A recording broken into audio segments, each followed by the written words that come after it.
Abby Olson, mother of Braxton and Thrivent, and I'm the future homeowner of the Habitat Crosse faith-filled home. We are so thankful for the generosity of Thrivent Financial and the faith-filled champions to making the mission in their own backyard.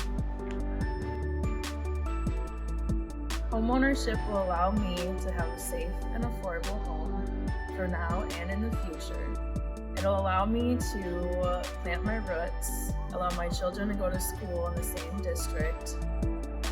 Champions of the La Crosse faith-filled community have donated auction items, hosted and supported chicken queues, purchased construction home kits, they sold raffle tickets, shared lots of prayers, hosted visiting churches to work on our home, donated cash through the House of Hope boards, volunteered on the build site, and so much more.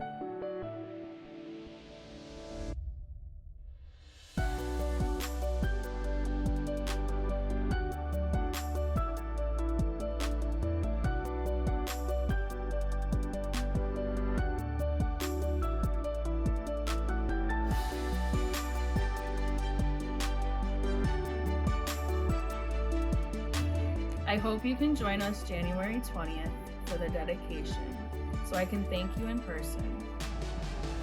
But I'd also like to thank you now for all your support, your prayers, and all your dedication for the faith-filled home.